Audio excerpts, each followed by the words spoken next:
ইতিহাসের দ্বিতীয় অধ্যায়ে প্রশ্ন উত্তরগুলো জেনে নিই। নেপোলিয়ান ডাইরেক্টরি শাসনের অবসান ঘটান। উত্তর 1799 খ্রিস্টাব্দে। 2 নম্বর, নেপোলিয়ান কোড প্রবর্তিত হয়।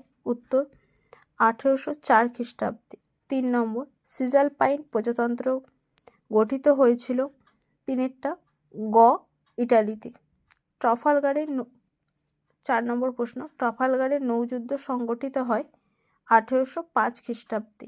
5 নম্বর প্রশ্ন, 1807 খ্রিস্টাব্দে টিলসিটের সন্ধি স্বাক্ষরিত হয়। উত্তর খ রাশিয়ার সঙ্গে। 6 নম্বর, জাতিসংঘের যুদ্ধ হল লাইপজিগের যুদ্ধ। 7 নম্বর, নেপোলিয়ন মহাদেশীয় অবরোধ ঘোষণা করেন। অপশন গ 1806 খ্রিস্টাব্দে।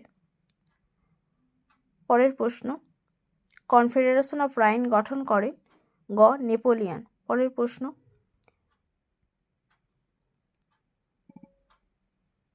নীলনদের যুদ্ধে ইংরেজ সেনাপতি ছিলেন নেলসন।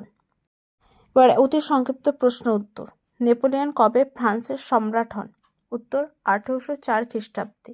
2 নম্বর প্রশ্ন, নেপোলিয়নের যুগ বলা হয় কোন সময়কালকে? 1799 থেকে 1815 খ্রিস্টাব্দ পর্যন্ত সময়কালকে নেপোলিয়নের যুগ বলা হয়। নম্বর প্রশ্ন, ক্যাম্পো ফর্মিও চুক্তি কাদের মধ্যে স্বাক্ষরিত হয়? উত্তর ফ্রান্স ও অস্ট্রিয়ার মধ্যে। 4 নম্বর, পিরামিডের যুদ্ধ কাদের মধ্যে হয়েছিল? পিরামিডের যুদ্ধ হয়েছিল ফরাসি এবং মিশরীয় মামলুক বাহিনীর মধ্যে। ফরাসি ও মিশরীয় মামলুক ময়াকাম লয়সুক। প্রশ্ন, লিজিয়ন অফ অনার কি? উত্তর হলো লিজিয়ন অফ অনার হলো নেপোলিয়ন কর্তৃক প্রদত্ত একটি সামরিক ও বেসামরিক সম্মাননা। পরের প্রশ্ন, অ্যামিয়েন্সের সন্ধি কবে স্বাক্ষরিত হয়? উত্তর 1802 খ্রিস্টাব্দে। পরের প্রশ্ন, ফিনল্যান্ডের যুদ্ধ কাদের মধ্যে হয়েছিল? উত্তর ফ্রান্স ও রাশিয়ার মধ্যে। পরের প্রশ্ন, বোরোডিনোর যুদ্ধ কবে হয়েছিল? উত্তর 1812 খ্রিস্টাব্দে। পরের প্রশ্ন, লিপজিগের যুদ্ধ কাদের মধ্যে হয়েছিল? উত্তর নেপোলিয়নের বিরুদ্ধে জার্মানি, রাশিয়া, অস্ট্রিয়া ও সুইডেনের সম্মিলিত বাহিনীর মধ্যে।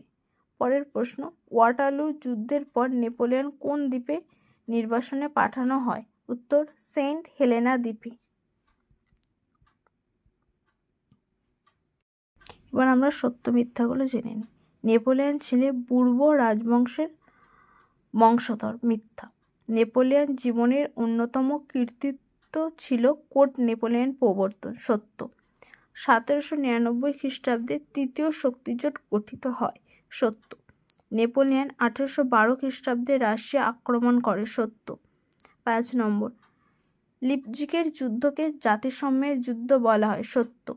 নেপোলিয়ন জীবনের শেষ যুদ্ধ হল ট্রাফালগারের নৌযুদ্ধ। মিথ্যা।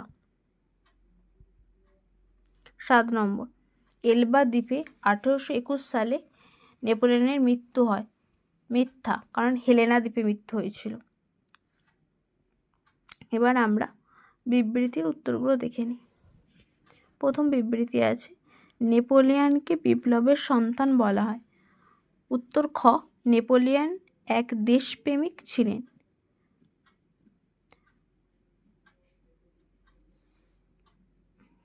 ওটার উত্তর হবে গ নেপোলিয়ন বিপ্লবের সাম্য, মৈত্রী ও স্বাধীনতার আদর্শ বাস্তবায়িত করেছিলেন। 2 নম্বর কোশ্চেন, নেপোলিয়ন ফ্রান্সে আইন সংস্কার করে কোড নেপোলিয়ন প্রবর্তন করেছিলেন। গ ফ্রান্সে প্রচলিত বিভিন্ন আইনগুলির মধ্যে সমতা আনতে চেয়েছিলেন। পরের প্রশ্ন 3 নম্বর, নেপোলিয়ন 1806 খ্রিস্টাব্দে বার্লিন ডিক্রি জারি করেন।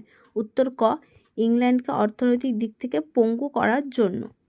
স্তম্ভ মেলাও, টিলসিটের সন্ধি 1807 খ্রিস্টাব্দে, ব্যাংক অফ ফ্রান্স 1800 খ্রিস্টাব্দে, ট্রাফালগারের যুদ্ধ 1805 খ্রিস্টাব্দে, উপদ্বীপের যুদ্ধ 1808 খ্রিস্টাব্দে।